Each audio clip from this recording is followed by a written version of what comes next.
जय जिजाऊ, जय शिवराय, जय शंभूराजे. नमस्कार मित्रांनो. मागील भागात आपण बघितले राजांनी चाकण किल्ला ताब्यात घेतल्यावर आदिलशाहीतून फत्तेखानला चाल करून पाठवण्यात आले. राजे पुरंदरवर येऊन फत्तेखानाशी लढाईच्या तयारीत गुंतले. पुरंदरच्या लढाईत राजांना यश आले, पण बाजी पासलकर सारखा शूर मावळा त्यांनी गमावला. आता बघूयात पुढे. पुरंदरहून आल्यापासून सारा दिवस गडबडीत पार पडत होता. सारा वाडा पुरंदरच्या वीरांनी भरला होता. आनंद उत्साह मनात मावत नव्हता. सारे राजांच्या बरोबर बोलायला आतुर होते. मध्यरात्रीच्या सुमारास राजांना मोकळीक मिळाली. राजे आपल्या महाली आले. सईबाई महालात आल्या तेव्हा राजे कपडे बदलून पलंगावर बसले होते. सईबाई म्हणाल्या, केवढी गर्दी उसळली आज. मासाहेबांचा आनंद तर विचारायला नको. साहजिकच आहे. हा जिव्हाळा पाहून जीवनाचं सार्थक झाल्यासारखं वाटतं. सईबाई एक दिवस दागिना उतरून मंचकावर ठेवत होत्या. मंचकावर गोळा झालेले दागिने पाहून राजे म्हणाले, खरंच बायकांना दागिन्याची केवढी हौस. तर आपण गळ्यात कंठी, मनगटी, पोहची, कानी चौकडा, बोटात अंगठ्या घालता ते पुरुषही तेवढीच हौस करतात. आम्ही माघार घेतली मग तर झालं. अशी माघार घेऊन नाही चालायचं.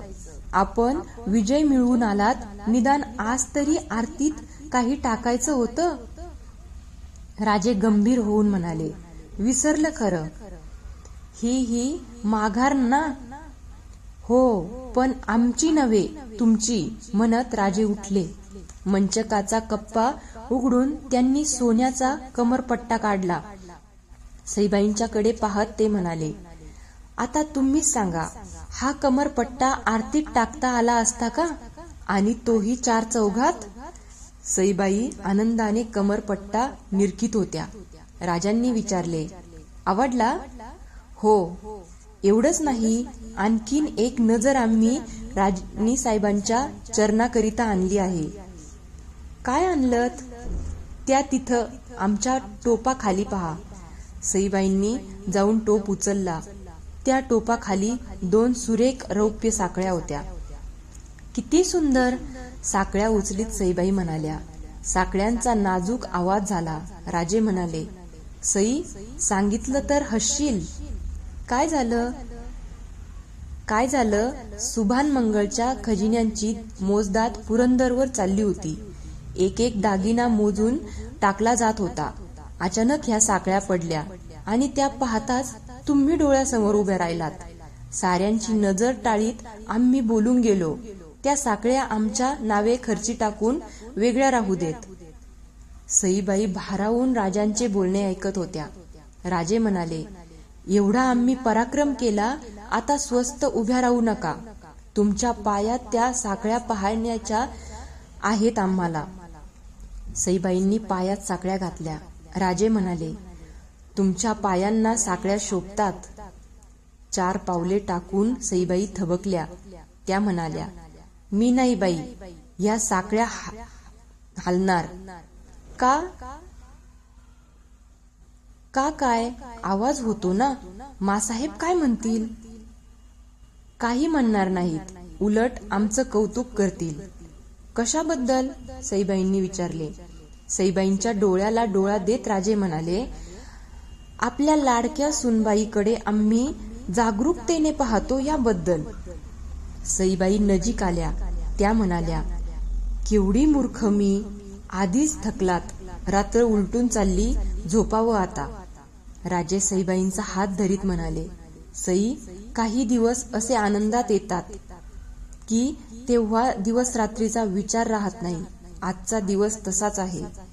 सईबाईंना हजारी समयांच्या ज्योती शांत करायला सुरुवात केली. समई तेवढी तेवत होती. हवेत गारठा होता. समईचा मंद प्रकाश महालात पसरत होता. पुरंदरच्या लढाईत ज्यांनी शौर्य गाजविले त्यांचा राजांनी यथोचित सत्कार केला. लढाईत जे कामी आले त्यांच्या वारसांना द्रव्य दिले. खळत बेसरच्या पराक्रमाने सारा मावळ आनंदित झाला होता. पण हा आनंद टिकणार नव्हता. बंगरुळहून तातडीचा खलिता आला. खलिता वाचून राजे संतप्त झाले. क्षणभर आपल्या पावला खालची वाळू सरकते आहे असा त्यांना भास झाला. राजे जिजाबाईंना म्हणाले, मासाहेब, बंगरुळाहून दादासाहेबांचा खलिता आला आहे. काय म्हणतो संभाजी? आदिलशाही दरबारात भोसल्यांच्या घराण्याविरुद्ध सत्रच उभं केलेलं दिसतं. आमच्यावर जसा फत्तेखान बाळाजी हैबती आला तसाच फरहाद खान व तानाजी डुरे या आदिलशाही सरदारांना बंगरुळ काबीज करण्यासाठी पाठविलं होतं. पण दादा महाराजांनी त्यांचा आमच्यासारखाच साप बिमोड केला. फरहाद खान अपयश घेऊन मोकळा झाला. देवाची कृपा, दोघेही संकटातून पार पडतात. राजे निश्वास सोडून म्हणाले, नाही मासाहेब, आदिलशाही विरुद्ध झालेली चकमक बरीच महागात पडणार अशी दिसते. जेव्हा आम्ही इकडे विजय मिळवित होतो तेव्हा तिकडे दक्षिणेत जंजीनजीक महाराज साहेब आदिलशाही फासात फसत होते. मुस्ताफ खानने विश्वासघातानं कैद केलं. शिवबा, काय सांगतोस? मासाहेब म्हणाल्या. ऐका मासाहेब, दुर्दैवाची कहाणी ऐका. आबासाहेब छावणीत झोपले असता, बेसावध असता मुधोळच्या बाजी घोरपड्यानं छावणीत प्रवेश केला. घोरपड्यांची आणि महाराज साहेबांची चकमक झडली. फर्जंद शहाजीराजे गिरफ्तार केले गेले. जे शहाजीराजे दरबारी जाताना हत्तीवरून जात, ज्यांचं ऐश्वर आदिलशाही लाजवी, ते फर्जंद शहाजीराजे पायी बेड्या ठोकलेले विजापुरात आले. अफजल खानानं नवरोजच्या सणाच्या दिवशी तशाच स्थितीत महाराज साहेबांना दरबारी हजर केलं. मासाहेबांच्या डोळ्यात अश्रू तरळले. त्यांनी कंपित आवाजात विचारले, आणि काय? सध्या महाराज साहेब आदिलशाहीच्या कैदेत आहेत. मासाहेब, एक ना एक दिवस त्या अफजल खानाला आणि बाजी घोरपड्याला पश्चाताप झाल्याखेरीज राहणार नाही. शिवाजीच्या बापाच्या हाती पायी बेड्या ठोकणं इतकं सोपं नाही हे त्यांना कळून येईल. ते होईल तेव्हा होईल, पण आता काय करणार? तोच विचार करतो आहे, पण काही सुचत नाही. आदिलशाहीची आगळीक आम्ही केली आहे. फत्तेखान आणि बंगरुळाहून आलेला पराजित झालेला फरहाद खान शाही तख्तापुढं आमच्या नावानं छाती पिटून घेत असेल. संपूर्ण शरणागतीखेरीज महाराज साहेबांची सुटका होईल असं वाटत नाही. राजे संतप्त होऊन मुठी आवळीत म्हणाले, आदिलशाहीनं फार वाईट डाव टाकला. वाटतं की दादा महाराजांना कळवावं आणि सरळ विजापुरावर चाल करून जावं. अमात्य म्हणाले, राजे, तसं करणं म्हणजे जाणून बुजून जोहार करणं ठरेल. काय करावं सुचत नाही.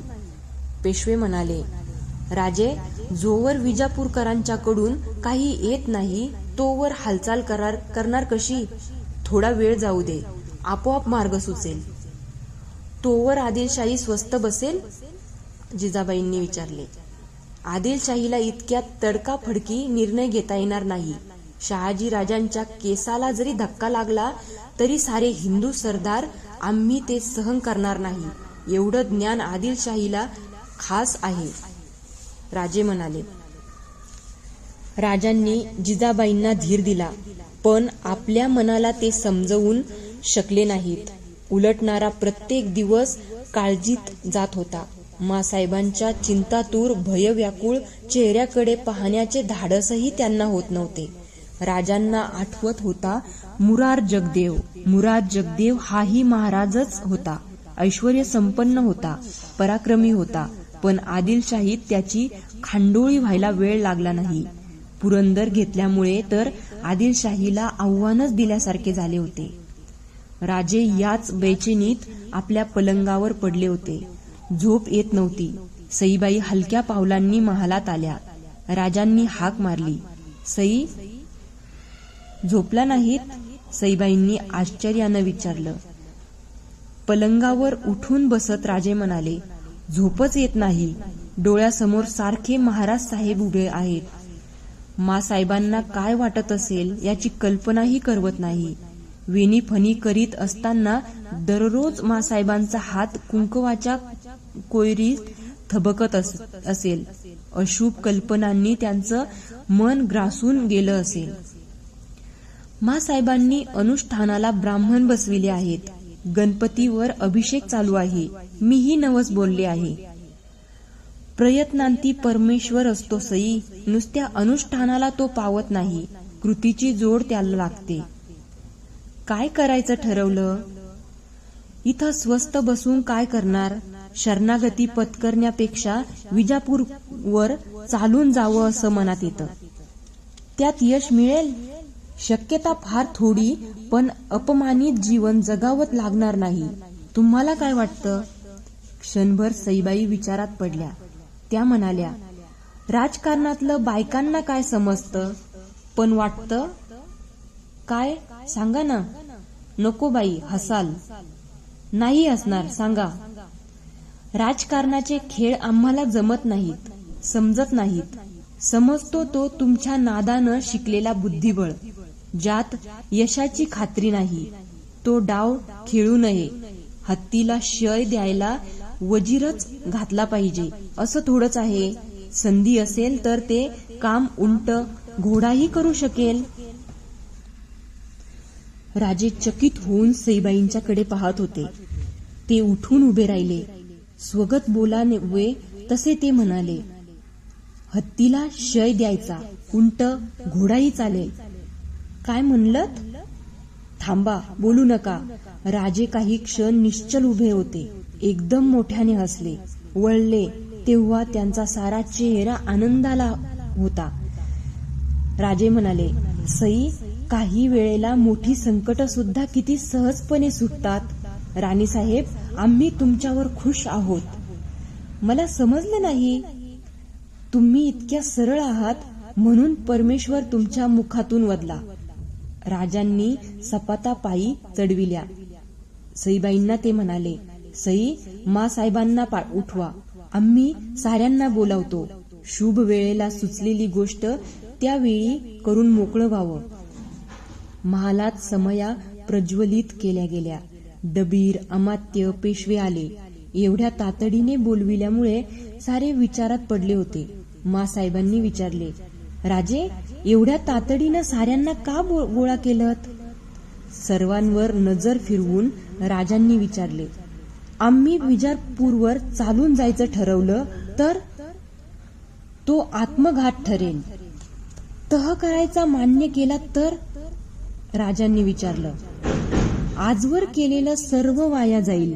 पुन्हा ही संधी यायची नाही, अमात्य म्हणाले. निळोजी पंतांकडे पाहत राजांनी विचारले, शहाजादे मुराद सध्या कुठं आहेत? निळोजी पंत म्हणाले, शहाजादे अहमदाबादेत आहेत. निळोजी पंत, शहाजाद्यांना खलिता पाठवा. त्यांची चाकरी करण्यात आम्ही धन्यता मानू हे कळवा.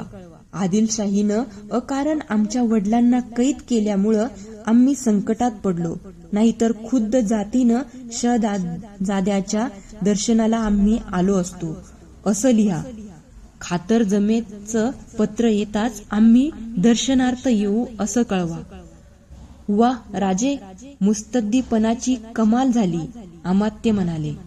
रातोरात खलिता लिहिला गेला आणि तातडीने खलिता अहमदाबादेला पाठविला गेला.